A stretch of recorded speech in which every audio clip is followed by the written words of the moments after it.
ദുബൈയിൽ നിന്ന് മുഹമ്മദ് റഹീസ് കൂടി വിവരങ്ങൾ നൽകാനായി ചേരുന്നുണ്ട്. റഹീസ്, ഈ സൂചിപ്പിച്ചതുപോലെ കഴിഞ്ഞ 2 ദിവസമായി അവിടെ നിന്ന് എങ്ങനെയെങ്കിലും നാട്ടിലേക്ക് എത്തണമെന്ന് പ്രതീക്ഷിച്ച് നിൽക്കുന്ന നിരവധി ആളുകളാണ് ഉണ്ടായിരുന്നത്. ഇപ്പോഴിതാ വിമാന കമ്പനികൾ പലതും താൽക്കാലികമായെങ്കിലും ഭാഗികമായെങ്കിലും സർവീസുകൾ പുനരാരംഭിക്കുന്നു എന്ന് മനസ്സിലാക്കുന്നു.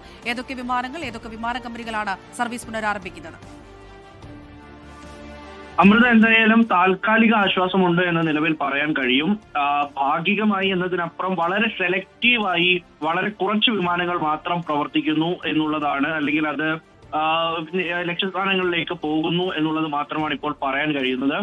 ദുബായ് അന്താരാഷ്ട്ര വിമാനത്താവളം, അൽ മക്തൂം വിമാനത്താവളം, ഒപ്പം തന്നെ അബുദാബി വിമാനത്താവളം, ഇവിടെ നിന്നൊക്കെയാണ് വിമാനങ്ങൾ ഇപ്പോൾ പറന്നുയർന്നിരിക്കുന്നത്. അല്ലെങ്കിൽ ആ പ്രവർത്തനം നടക്കുക ഈ 3 എയർപോർട്ടുകളിലായിരിക്കും. അതിൽ അബുദാബിയിൽ നിന്നുള്ള വിമാനങ്ങളാണ് ആദ്യം ലക്ഷ്യസ്ഥാനത്തേക്ക് പോയത്. അത് ഒരു മുൻകൂട്ടി വലിയ അറിയിപ്പൊന്നും നൽകാതെ യാത്രക്കാരെ ഓരോരുത്തരെയും വിളിച്ച് വിവരങ്ങൾ നൽകി അതിനുശേഷമാണ് ഈ വിമാനങ്ങളൊക്കെയും ഓപ്പറേറ്റ് ചെയ്തത്. അതിനപ്പുറത്തേക്ക് പിന്നീട് കൺഫർമേഷൻ വരികയായിരുന്നു.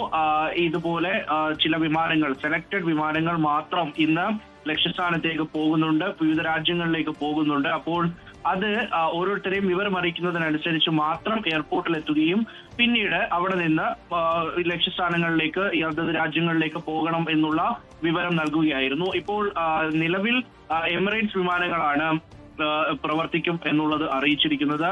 എമിറേറ്റ്സ് വിമാനങ്ങൾ പ്രവർത്തിക്കുന്നുണ്ട്. ഒപ്പം തന്നെ ഈ എയർ ഇന്ത്യയുമായി ബന്ധപ്പെട്ടുള്ള വിമാനങ്ങളൊക്കെ പ്രവർത്തിച്ചു തുടങ്ങും എന്നുള്ള വിവരങ്ങൾ, അത് തിരുച്ചിറപ്പള്ളിയിൽ നിന്നും ആദ്യത്തെ വിമാനം എപ്പോൾ തുടങ്ങും എന്നുള്ള വിവരങ്ങളൊക്കെയും വന്നിട്ടുണ്ട്. അപ്പോൾ എയർ ഇന്ത്യയും ഈ വിമാന സർവീസുകൾ പുനരാരംഭിക്കുന്നു. ഒമാനിൽ നിന്നുള്ള വിമാന സർവീസുകൾ പുനരാരംഭിച്ചിട്ടുണ്ട്.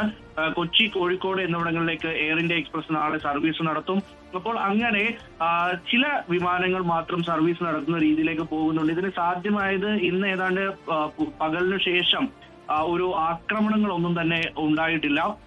യു എ കേന്ദ്രീകരിച്ച് അല്ലെങ്കിൽ യു എ ലക്ഷ്യമാക്കിയിട്ടുള്ള ആക്രമണങ്ങളൊന്നും തന്നെ ഉണ്ടായിരുന്നില്ല. അതിന് പിന്നാലെയാണ് ഇത്തരത്തിൽ വിമാന സർവീസുകളൊക്കെ ചെറുതായിട്ടെങ്കിലും ഒരു സെലക്റ്റഡ് ആയിട്ടെങ്കിലും വീണ്ടും പ്രവർത്തിച്ചു തുടങ്ങിയിരിക്കുന്നത്. ഇപ്പോൾ യു എയുടെ ഭാഗത്ത് നിന്ന് ഔദ്യോഗികമായി ഈ 3-ാം ദിവസത്തെ ചില വിവരങ്ങൾ പുറത്തു വരുന്നുണ്ട്. അതായത് ഏത് തരത്തിലായിരുന്നു ഈ ആക്രമണം എന്നുള്ളതൊക്കെയും യു എ ഡിഫൻസ് മിനിസ്ട്രി വ്യക്തമാക്കുന്നുണ്ട്.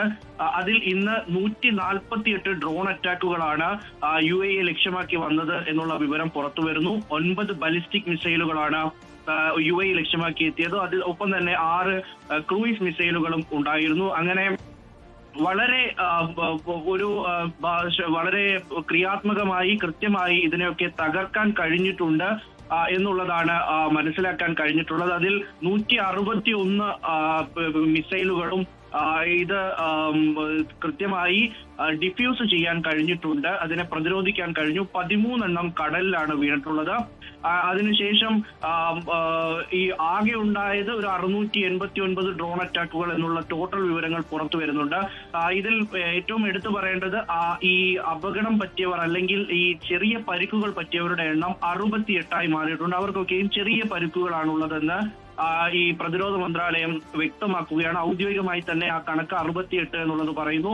ഈ ആകെ ഉണ്ടായ അപകടത്തിൽ യു എയിൽ 3 മരണമാണ്, 68 പേർക്ക് പരിക്കേറ്റിരിക്കുന്നു എന്നുള്ളത് ഔദ്യോഗികമായി തന്നെ ഇപ്പോൾ യു എ അറിയിക്കുകയാണ്. അങ്ങനെ 3-ാം ദിവസത്തിലേക്ക് കടന്നാൽ വലിയ ജീവഹാനി ഉണ്ടാക്കുന്ന തരത്തിലോ അല്ലെങ്കിൽ വലിയ പ്രശ്നങ്ങൾ ഉണ്ടാക്കുന്ന തരത്തിലോ ഒന്നും ഈ ആക്രമണം മാറിയിട്ടില്ല. 3-ാം ദിനത്തിലേക്ക് കടക്കുമ്പോൾ മരണങ്ങളൊന്നും റിപ്പോർട്ട് ചെയ്യുന്നില്ല അല്ലേ റഹീസ്? അതെ അമൃത, 3-ാം ദിവസത്തിലേക്ക് കടക്കുമ്പോൾ മരണങ്ങളൊന്നും യു എയിൽ റിപ്പോർട്ട് ചെയ്യുന്നില്ല. നേരത്തെ ഒമാനിൽ ഒരു മരണം ഔദ്യോഗികമായി സ്ഥിരീകരിച്ചിരുന്നു. മറ്റ് കാണാതായവരുണ്ട്, പക്ഷെ അത് ഔദ്യോഗികമായി ഒമാൻ സ്ഥിരീകരിക്കുന്നില്ല. ഒമാനിൽ ഒരു മരണം, ഒപ്പം തന്നെ ബഹ്റൈനുമായി ബന്ധപ്പെട്ടും ചില വിവരങ്ങൾ പുറത്തു വരുന്നുണ്ട്. പക്ഷെ അതും ഔദ്യോഗികമായി സ്ഥിരീകരിക്കപ്പെട്ടതല്ല. പക്ഷേ യു എയെ സംബന്ധിച്ചിടത്തോളം ഇത് കൃത്യമായ കണക്ക് തന്നെയാണ്. പ്രതിരോധ മന്ത്രാലയം പുറത്തുവിട്ട കണക്ക് തന്നെയാണ്. അങ്ങനെ നോക്കിക്കഴിഞ്ഞാൽ പരിക്കേറ്റവരുടെ എണ്ണത്തിൽ ഒരു വർധനവ് ഇന്നുണ്ടായിട്ടുണ്ട്. സ്വാഭാവികമായിട്ടും ചെറിയ ഒരു വർധനവുണ്ട്. അത് ഇന്ന് 10 പേര് കൂടിയാണ് ആ കണക്കിലേക്ക് വരുന്നത്. കാരണം ഇന്നലെ 58 എന്നുള്ള കണക്കാണ് യു എ പുറത്തുവിട്ടിരുന്നത്. അപ്പോൾ 3-ാം ദിവസം ഏതാണ്ട് രാത്രിയോട് അടുക്കുമ്പോൾ ഈ 68 എന്ന നിലയിലേക്ക് പരിക്കേറ്റവരുടെ എണ്ണം കടന്നിരിക്കുന്നു.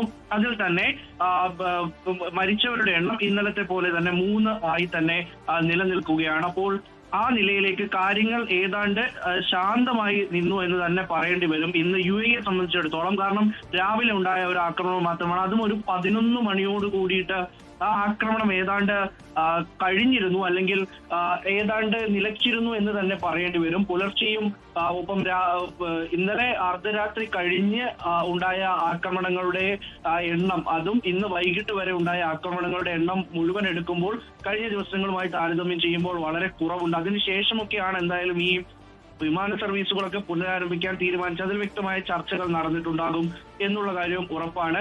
എന്നാലും ആളുകളുടെ സുരക്ഷയ്ക്ക് പ്രാധാന്യം നൽകിക്കൊണ്ട് അത് മുൻനിർത്തിക്കൊണ്ടുള്ള കാര്യങ്ങൾ മാത്രമേ UAE നടക്കുന്നുള്ളൂ എന്നുള്ള കാര്യം ഈ സമയം ഉറപ്പിച്ചു പറയാൻ കഴിയും. അത് പൂർണ്ണമായിട്ടും സുരക്ഷ ഉറപ്പാക്കിയതിനു ശേഷമാണ് അബുദാബിയിൽ നിന്നും ദുബായിൽ നിന്നും ഒക്കെ വിമാനങ്ങൾ വരുന്നത്. അതിൽ ആശങ്കപ്പെടേണ്ടതില്ല എന്ന് ആവർത്തിച്ച് മനസ്സിലാക്കുന്നു. എന്തായാലും ഈ സെലക്റ്റീവ് ആയിട്ടുള്ള ഓപ്പറേഷൻ അത് കുറേയും കൂടിയൊക്കെ ഒന്ന് ഭാഗികമെന്ന് പൂർണ്ണാർത്ഥത്തിൽ പറയാൻ കഴിയുന്ന രീതിയിൽ മാറുകയും പിന്നീട് അത് പതിയെ സാധാരണ നിലയിലാവുകയും ചെയ്യും എന്ന് നമുക്ക് പ്രതീക്ഷിക്കാം. എന്തായാലും അല്പം ആശ്വാസമുണ്ട്. കുടുങ്ങിക്കിടന്നവർക്ക് നാടുകളിലേക്ക് എത്താൻ കഴിയുന്നുണ്ട്. അമൃത, ലോകത്തെവിടെയായാലും ഏത് സമയത്തും 24 വാർത്തകളും ഓഗ്മെന്റഡ് റിയാലിറ്റി പാക്കേജുകളും എക്സ്പ്ലെയിനറുകളും വിശദമായി കാണാൻ ഞങ്ങളുടെ യൂട്യൂബ് ചാനൽ നിങ്ങൾക്ക് സബ്സ്ക്രൈബ് ചെയ്യാം.